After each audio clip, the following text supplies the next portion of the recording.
trabalhei ao longo da história da Tirsiata entre 1984 e 1989. Né? Foram 5 anos mais intensos da minha vida. Eu tinha me formado em 79, cheia de ideias, cheia de projetos para transformar o mundo e fazer a revolução. Achava que a educação era local para fazer a mudança, a transformação. A gente estava vindo de um período de ditadura militar. Em 79 e 80 começava a abrir. E eu queria transformar o mundo, como muitos jovens, através da educação. E conheci Mônica. Logo que eu entrei, ela me disse que tinha um grupo de educadores que estava se reunindo no Sambódromo e que Darcy estava com um programa de alfabetização de jovens e queria implementar isso no estado do Rio de Janeiro inteiro. Estava, então, convidando educadores que se mobilizassem para essa perspectiva de educação popular. E aí comecei a ir às reuniões, quando se organizava, então, esse projeto. Era um projeto de educação juvenil. A ideia era, inclusive, que isso existisse em todas as escolas. E o projeto envolvia, então, a alfabetização de jovens que tinham perdido a sequência, né, da vida escolar. Era uma nova escola. Em pouco tempo a gente pensou, fizemos um projeto e inauguramos, acho que ainda em 84, a Escola de Educação Juvenil, que assim ela começou no Sambódromo, funcionando na parte de baixo. Quando nós abrimos a escola, recebemos meninos ali da comunidade, mas para nossa surpresa, recebemos muitos meninos de rua. Começamos a receber meninos de rua que não eram aceitos em nenhuma escola. E começamos a perceber que era importante nós criarmos uma escola. E aí toda a fundação de uma escola em outros moldes, porque esses meninos não tinham documento, não tinham certidão de transferência, a gente não sabia até quando eles tinham estudado, e muitos jovens apareciam assim.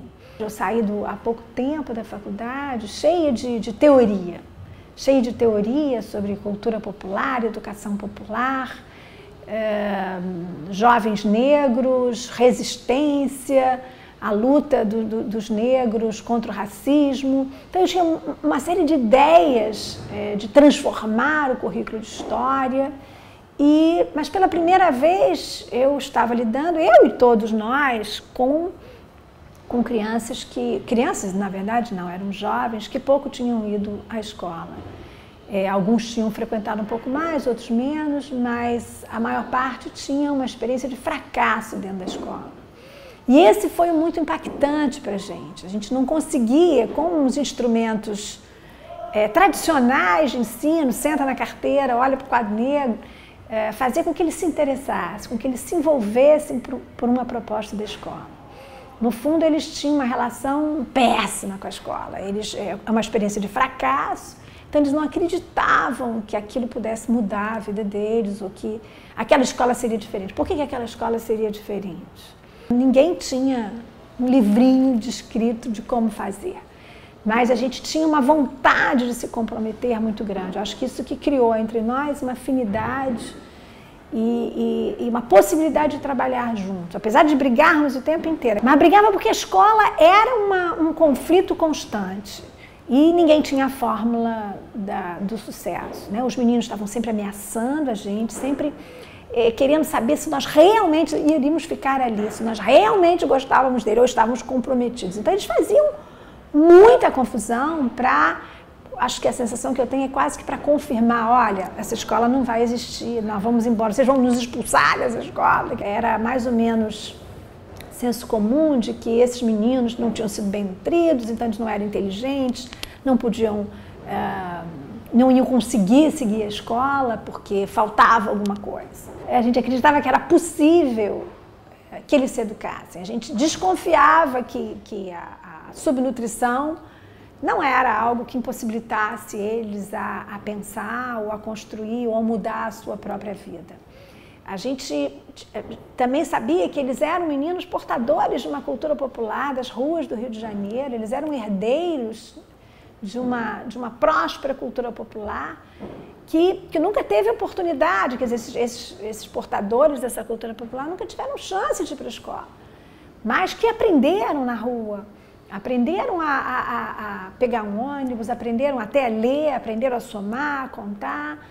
Tinha um aprendizado de rua que não podia ser desprezado pelo ensino de história, de geografia, de matemática.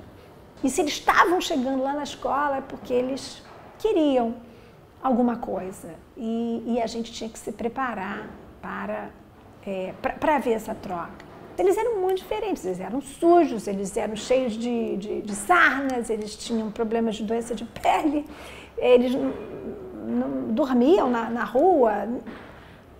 Outra questão, a gente também achava que eles não tinham família, muitos tinham família, tinham vínculos familiares, mas não iam sempre em casa, né?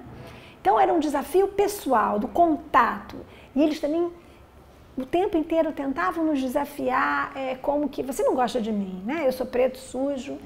Então o primeiro esforço da gente e a primeira estratégia de aproximação era acreditar neles, era gostar deles e criar o vínculo. Mas a gente então começou a provar que era possível eles aprenderem, que era possível eles se vincularem. E eles começaram também a ter confiança na gente, confiança na proposta da escola. E de início, vocês não imaginam o que era a destruição da escola. Portas quebradas, quadros quebrados, cadeiras quebradas. E era constante esse tipo de reação deles, que mostrava que eles não estavam acreditando naquela escola.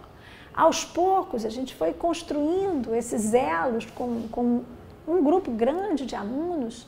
E os próprios alunos já defendiam o patrimônio da escola, frente a outros alunos novos que chegavam.